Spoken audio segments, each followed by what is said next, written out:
ನನ್ನ ವಿಚಾರ ಸುಮ್ಮನೆ ಹಿಂದಿಂದ ಹೇಳ್ತೇನೆ ನಿಮ್ಗೆ, ಇದು ಪರ್ಫೆಕ್ಟ್ ಅಲ್ಲ. ಹಿಂದಿನ ವಿಚಾರ ಏನು, ನಾನು ತಂದೆಯವರಂತೂ ಹೋದ ಸರಿ 23ನೇ ಚುನಾವಣೆಯಲ್ಲಿ ಕಾಂಗ್ರೆಸ್ಸಿಂದ ಅರ್ಜಿ ಹಾಕಂತ ಹೇಳಿದರು. ಆ ತಂದೆಯವ್ರ ಅರ್ಜಿನೇ ಹಾಕಲಿಲ್ಲ. ಆ ಮೂಮೆಂಟಲ್ಲಿ ತಂದೆಯವ್ರು ನನಗೆ ಹೇಳಿದ್ರು, ನಾನಂತೂ ಅಲ್ಲಪ್ಪ, ನಾನು ದೊಡ್ಡ ಮೇಲೇನು ಹೇಳಿದ್ದೀನಿ, ನೀನೇ ಅಪ್ಲಿಕೇಶನ್ ಹಾಕು ಅಂತ ನನಗೆ ಹೇಳಿದ್ರು. ನಾನು ಅಪ್ಲಿಕೇಶನ್ ಹಾಕಿದ್ದೆ.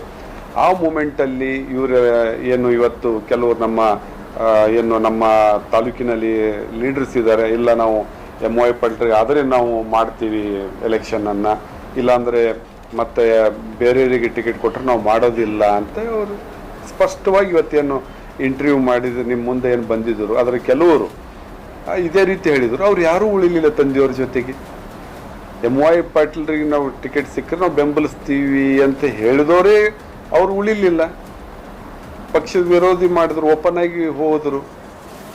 ಮತ್ತೆ MP ಎಲೆಕ್ಷನ್ನಲ್ಲಿ ಪುನಃ ಬಂದರು.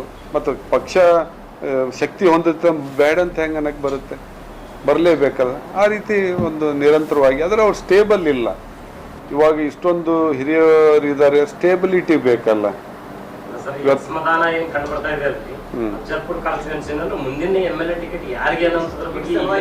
ನೋಡಿ, ಅದು ಯಾರ್ದು ಇಲ್ಲ, ಅದೆಲ್ಲಾನು ಸರ್ವೆ ಪಕ್ಷ ಆಂತರಿಕವಾಗಿ ಸರ್ವೆ ಮಾಡ್ತದೆ. ಸರ್ವೆ ಪ್ರಕಾರ ಇವತ್ತು ಯಾರು ಸರ್ವೆಯಲ್ಲಿ ನಂಬರ್ 1 ಇರ್ತಾರೆ ಅವರಿಗೆ ಆಗೋದು.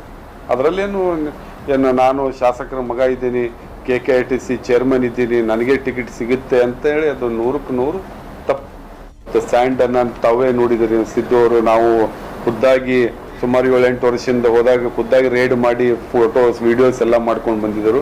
ಇವತ್ತು ಆ ರೀತಿ ತಾವು ಎಲ್ಲಾದರೂ ಒಂದು ಹಳ್ಳಿಯಲ್ಲಿ ನೋಡಿ ಪೂರ್ತಿ ಝೀರೋ.